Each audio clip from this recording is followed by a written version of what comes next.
Hi everybody and welcome to Drumcliffe for Thursday Chats. My name's Alan and I'm here with Malcolm. Welcome to Drumcliffe Weight Watchers. Lovely to see you all here. We're going to have a very serious discussion this evening. Yes, we are. Yes. This is an opportunity for us to be a bit more relaxed. Normally when you see us on a Sunday morning, we're stressed out to the last, so we're hoping we're a little bit less stressed this evening. And it's an opportunity just to talk and to chat, to share some stories, and to maybe connect with the community in a much more relaxed way. We have no idea what we're doing. Not a notion. Not a notion. Not a notion. But we're going to try, and we're so glad that some of you are with us. So hello to our, Shauna. You're here out of obligation, but thank you for that. And hello to some of our Church Army friends who are out there. I see Alison and Amy are there, so hello to you. It's lovely to have you. And so many of our parishioners as well. I saw Debbie and some other names flash up. Oh, look. There's Claudio. Hi, Claudio. Good Hello, to see young you. Claudio. Yeah, absolutely wonderful. So I'm going to try and manage some of this two things at once. And as you know, most men are not made for that. But we're going to do our very best this evening. So we're going to chat for a little while. We're going to talk about isolation and loneliness a little bit as well. It's kind of a really valid topic in the middle of all of our COVID times. And we'll see where we go from there. So Malcolm, do you want to introduce yourself to? I don't think there's anyone on this feed who doesn't know you. I would imagine not. But no. just in case. Just in case. Just in case. Well, you see, I was asked earlier on, could I please explain my role? But the only really role I'm interested in at the minute would include cheese ham and maybe a bit of Branston pickle. But my role here is, my official title is tourist chaplain here at Drumcliffe.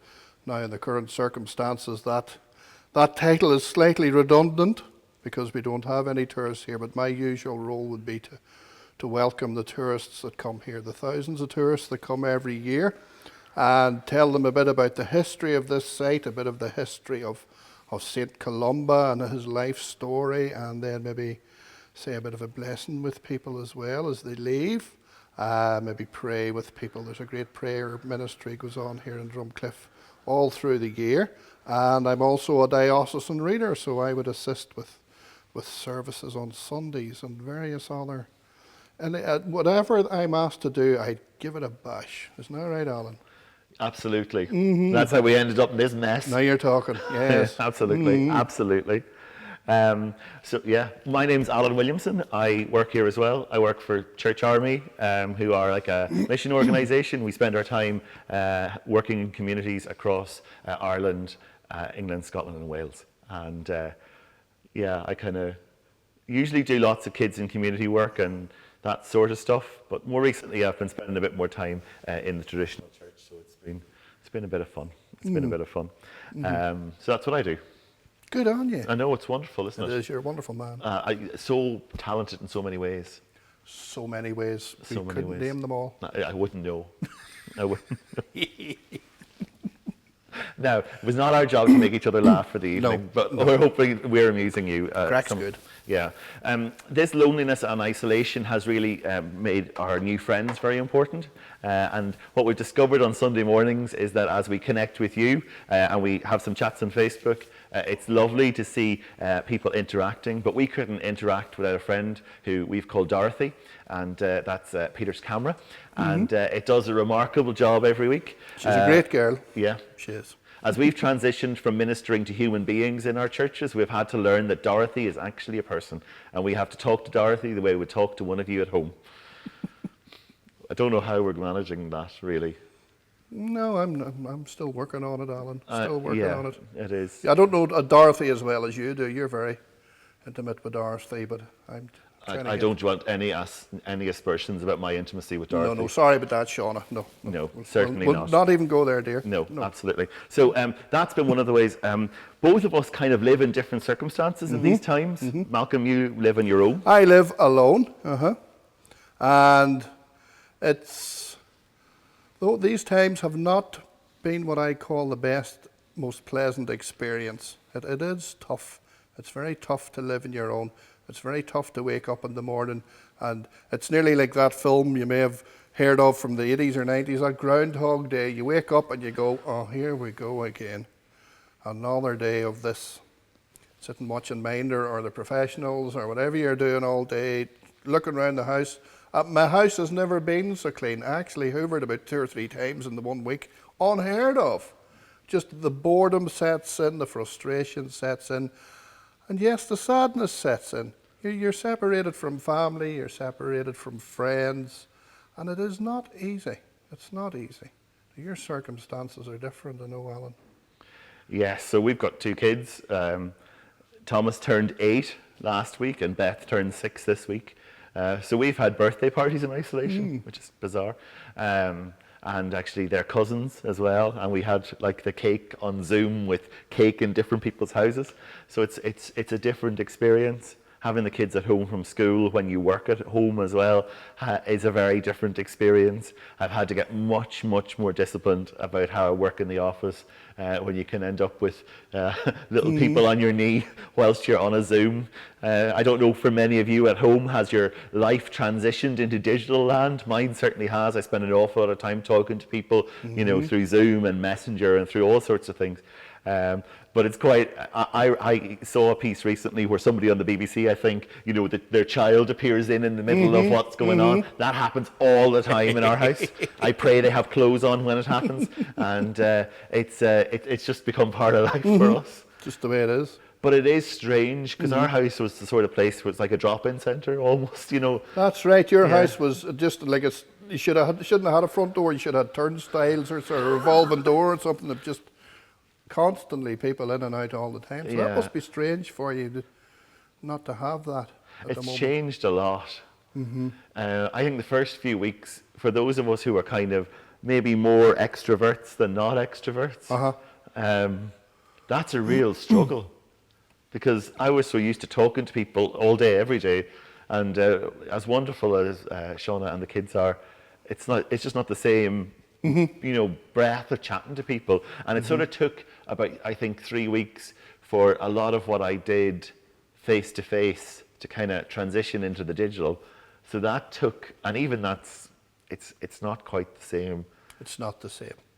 It's my lifeline at the minute to be able to talk to people on a screen, but it's not the same. You haven't got that physicality of somebody actually sitting in front of you and being able to talk to them and be able to interact with them. You're just looking at a face in a screen like that. You know, it's not the same. Yeah. It's not the same. And in my role, I could have talked to hundreds of people every day, you know, and interacted with them and chatted with them, and not to have that, it can be quite unsettling. It can be quite, you know, when you're used to interacting with people all day and talking to people and listening to their stories, to go from that to just nothing, all stopped. It's been a shock to the system, and I think that's a common experience for a lot of people. It's been a shock for them. I think it's been talking, but I think it's also been touch.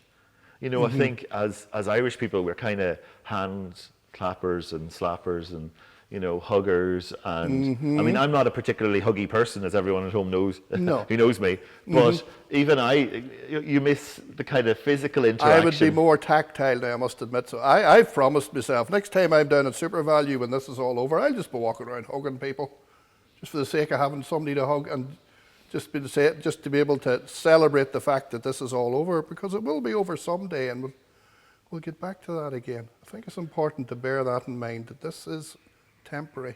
Yeah. You know, it's not going to be forever. It's tough at the minute, but we're doing what we are doing for a very good reason, and I think we need to keep that uppermost in our mind as we just try and get through these Groundhog Days that we're all experiencing. Yeah. Yeah. I find last week really difficult, because it was like, I realized someday last week that we were the schools had been closed for 40 days. Or something like that. You said that. Yeah, and I was thinking about it afterwards. It's like, you know, 30 days is a habit. They reckon, you know, if you walk for 30 days, or if you exercise for 30 days, or if you change your eating habits for 30 days, you know, it becomes habit. And I think for some of us, it sort of has become habit. But then we realize, jeekers, is this the habit we want to actually live in? And we'll soon be at the 40 days of lockdown. Yeah, somebody can't bear that word. Yes, I know, quarantine, lockdown, all those old buzzwords at the minute. But I loved it. Somebody on Facebook had something up. What was it? They compared it to Lent. They said it's the lentiest Lent I've ever lented. And That's what it's like. at least in Lent, you know Easter Sunday's coming. Yes, that's it. You have a date to work towards. Absolutely. I think the uncertainty of when this is all going to start to change and return to whatever normality may be, I think it's the uncertainty is what's getting to people. Yeah. There's no goal, there's no end goal in sight, there's no finishing line that you have to reach and cross. You know, the finishing line, they keep moving the finishing line back and back and back. So Yeah, no, I would agree with that. that's tough. That's tough. Yeah, because I think people work well towards a goal. Yes, if you have a fixed goal in sight that you can say, right, another day towards that, another day towards, but when it keeps moving backwards, It's hard. that's where we can tend to maybe despair and wonder if our mental health is going to last. How much longer can we keep this going? How much longer can we persevere through this?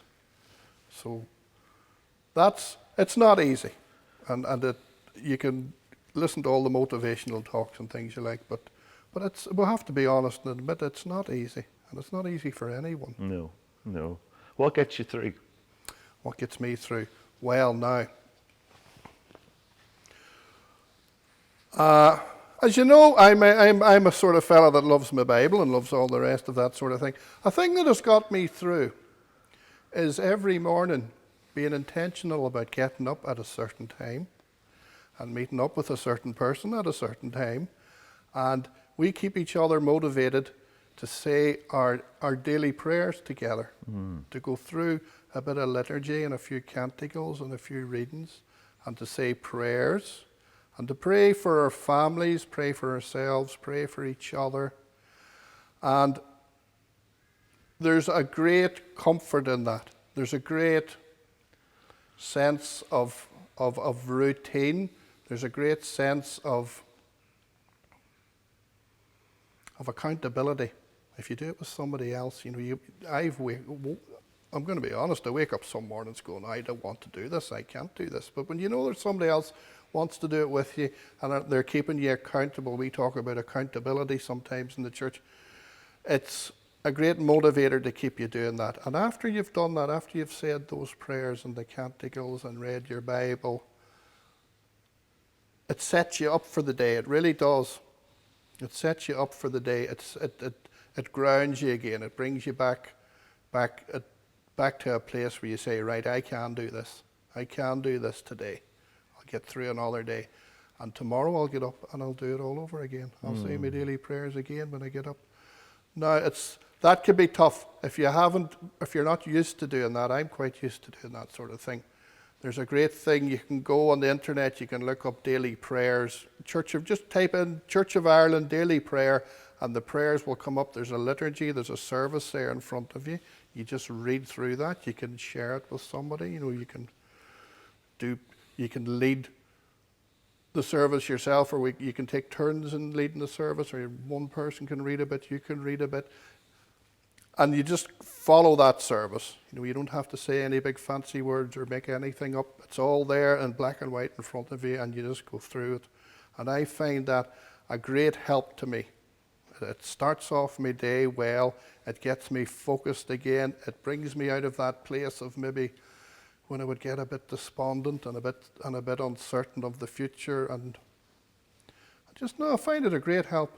That's what I personally do anyway. Yeah, that can be a real comfort for a lot of people. Liturgy can sometimes really step in when you don't know what to do or what to say or what to pray yourself. You know, anybody knows me knows I like a bit of liturgy. He does like a bit of liturgy. Bit of a fan, yes, I'm a bit of a fan.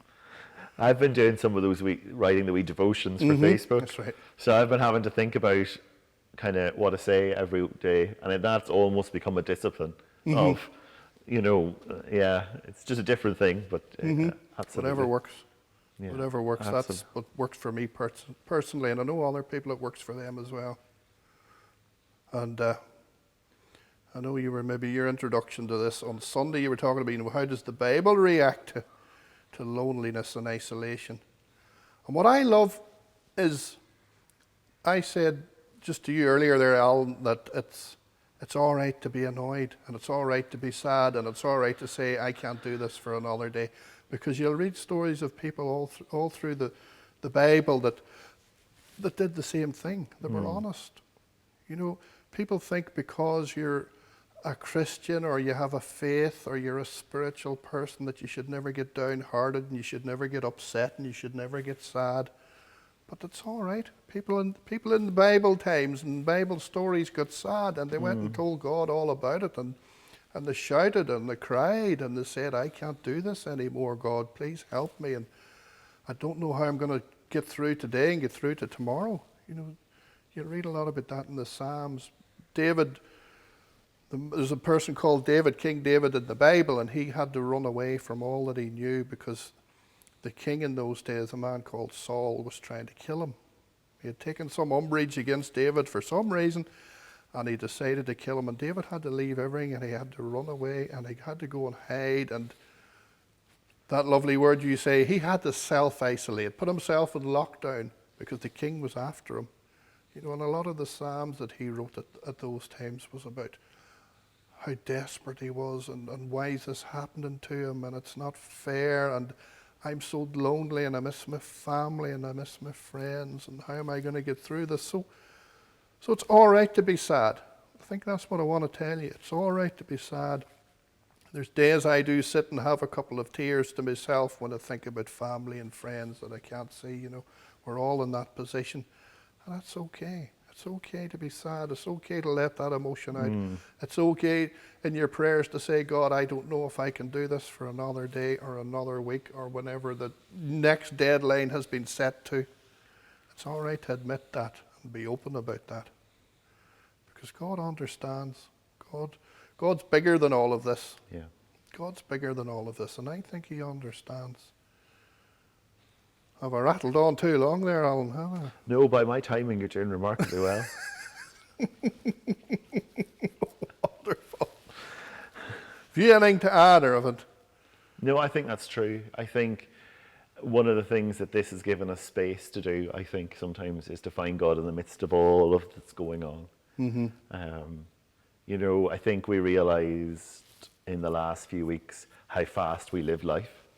And I think although many of us are busy in this time doing things in different ways, and some of us, all those people who are still working in frontline situations and are maybe farming or whatever, those people have so much to do still in front of them. For many of us at this stage, I think we've had time to reflect on what's important to us. And maybe it's been an interesting time where people have started to think about spiritual things again in a way that they haven't done in the past, and where, you know, it's been amazing to watch who picks up on things and the amazing conversations you have with people, because there's just that openness to talk about God in the midst of this, because people are trying to understand. People have time to reflect. They've time to have a conversation with you. Yeah. They've time to sit and think. What I have found at this time is when you become detached from everything, what is it you actually miss? What is it actually is uppermost in your mind? Is it, oh, I haven't got down to the shops this week to have a good browse around and see what they have? It's not things like that. It's things like family. It's things like friends. It's things like not being able to go to church. It's things like that. Yeah. That people are saying they really miss. Yeah. No, absolutely. You know, I think that's helping us maybe with, as you say, we've got off the roundabout for a while and we're standing thinking, now what are my priorities? What really means the most to me? Yeah. What does make me sit and maybe shed a tear in the evenings because I'm missing it terribly? You know, I think, as you say, it's given people just time to get off the bus, stand still for a while, and just reflect. Yeah, I think there's truth in that. It's a really interesting time. It is. It is. So there's, if you can grab at positives, there's one positive. Yeah, no, absolutely. So often, Malcolm, a lot of what you do is people, when they're here, they talk to us and share with us, and they bring whatever's going on in their lives into the day-to-day. And so much of what I do in terms of being alongside people is exactly the same. But so our kind of time tonight's coming to an end. How do we encourage people going out from here? You know, how do we encourage people? Well, I'm going to go to the Psalms. When you hear this, it's just we were in a Psalm. It's the Psalm for today. I was saying about liturgies. Every day they have a different part of the Bible that you read. The bit of the Old Testament, a bit of the New Testament, and you say a Psalm together. And the Psalm for today is very appropriate. I thought it's actually very appropriate for what we're going through when people feel isolated, they feel lonely. They say, I've no family, I've no friends, nobody knows what I'm going through, especially for us that live on our own. Nobody understands what I'm going through. Nobody can see me, nobody can hear me. There's just nobody here with me. And then it was Psalm 139. And there's all bits, it's a big long psalm. I'm not going to read the whole psalm because that's... There's a Lego version on YouTube that is amazing. Lego Psalm 139. A Lego psalm? It's amazing. You learn something every day, There don't you you? Amazing. A Lego. Yeah, a Lego. You build it yourself now? No, it's all built for you. It's quite remarkable. Lego. Anyway. Sorry. Psalm 139. This isn't the Lego version. This is the NIV version anyway. But it talks about, Lord, you've searched me and you know my heart. When do you hear this? It's you know when I sit, you know when I rise. You perceive my thoughts from afar. You are familiar with all my ways. You've laid your hand upon me. Where can I go from your spirit? Where can I flee from your presence? When do you hear this? If I go up to the heavens, you're there. If I make my bed in the depths, you're there. If I rise on the wings of the dawn, if I settle on the far side of the sea, even there your hand will guide me. Surely the darkness will hide me, and the light become night around me. Even the darkness will not be dark to you. The night will shine like day. The darkness is a light to you. What am I saying here? What's this psalm saying? The psalm's saying that even if you're sitting in the dark, even if you're up in your bed at night, God knows you're there. He's with you. He's always there with you. I love the expression that I've heard many times. It says you're lonely, but you're never alone. You're never actually alone. God's there. Even when you can't feel him, even when sometimes the sadness overtakes you and the loneliness overtakes you and you say, I'm totally on my own. You're not. God's with you. And I love this thing. This has brought great comfort to many people. It's from a place called the Book of Romans. The Book of Romans, it's in the New Testament. When do you hear this? This is Paul writing to the church in Rome about loneliness and when things get on top of us and when he says, for your sake we face death all day long. For your sake we face coronavirus all day long. But he says, I'm convinced neither death nor life, nor angels nor demons, nor coronavirus, nor illness, nor loneliness, nor isolation, nor the present, nor the future, nor any powers, neither height nor depth, nor anything else in creation will be able to separate us from the love of God that is in Christ Jesus our Lord. Nothing will separate us from God's love. Even when we don't sense it, we don't feel it, He's with us. He's always with us. He's always there. And He loves us with a love. Hold on to that. Hold on to that. And when you wake up at 3 o'clock in the morning and you feel so alone and you don't know what to do, God's there. He sees you in the darkness. He sees you in the quiet times. He's there with you. Thank you, Malcolm. You're very welcome. Our time's running out. Oh, no, that time flew in. It is, I know. See, it's not as stressful as we all thought it would be. See, you and me can gabble away with the best of them. Absolutely no trouble to us. No trouble to us. With a nice wee drop of tea in there, we'll be flying with I know, and a bun. A wee Becky in a bun. Be good. It'll be good. Nice.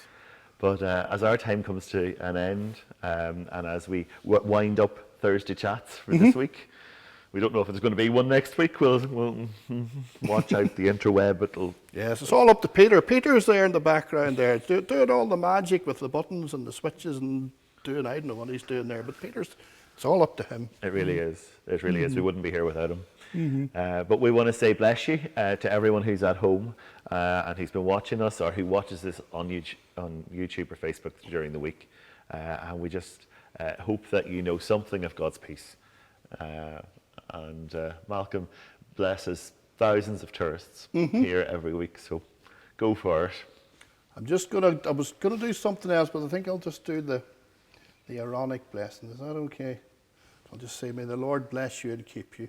May the Lord make his face to shine upon you and be gracious unto you. May the Lord lift up the light of his countenance upon you, and may he give you his peace. In the name of the Father, and of the Son, and of the Holy Spirit. Amen. Amen. God bless you. Good night. Night night.